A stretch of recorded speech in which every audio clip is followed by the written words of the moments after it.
தேவனே நான் ஓமதண்டையில் இன்னும் நெருங்கி சேர்வதே என் ஆவல் பூமியில். மார்க்கு சுவிசேஷம் 5ஆம் அதிகாரம் 8வது வசனம் 13ஆம் வசனம்.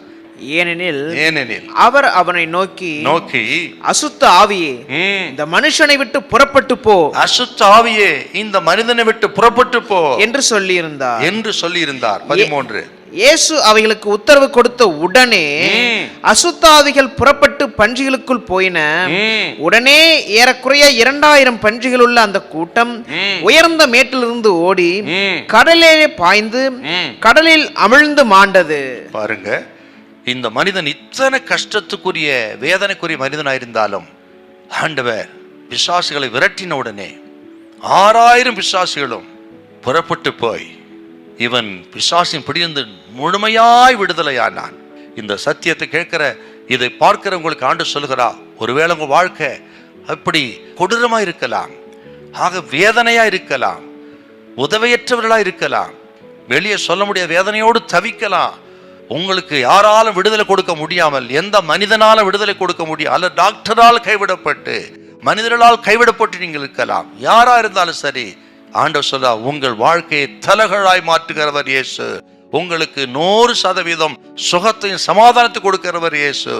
இந்த சத்தியத்தை கேட்கும் பொழுதே உங்களுக்கு பெரிய விடுதலை உண்டாகும். இந்த மனிதன் எப்படி மாறினான்ங்கிறத நம்ம பார்க்கணும். மார்க் 5:15 கொஞ்சம் வாசிங்க பார்க்கலாம். இயேசுவிடத்தில் வந்து லேகியோனாகிய பிசாசுகள் பிடித்திருந்தவன் வஸ்திரம் தரித்து உட்கார்ந்து புத்தி தெளிந்திருக்கிறதை கண்டு பயந்தார்கள். தெளிந்திருந்தான்.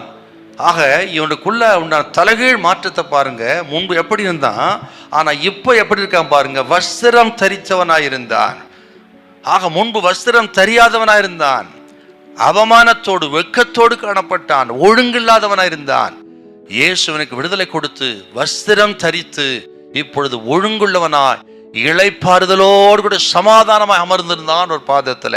ஆண்டவர் இயேசு யாருன்னு கேட்டீங்கன்னா, வருத்தப்பட்டு பார சுமக்கிறவர்களே நீங்கள் எல்லாரும் என்னிடத்தில் வாருங்கள், நான் உங்களுக்கு இளைப்பாறுதலை தருவேன் என்று சொன்னவர் அல்லவா.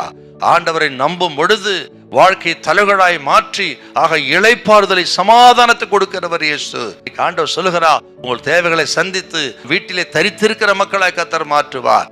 வாழ்க்கையை பாருங்க, தலைகளாய் மாறிவிட்டது.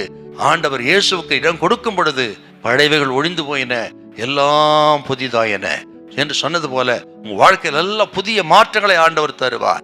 பயப்படாதிருங்க, இன்றைக்கே அதை செய்ய கர்த்தர் வல்லவராய் வந்திருக்கிறார். இயேசு உங்களை கைவிடவே மாட்டார். ஹல்லேலூயா, ஹல்லேலூயா.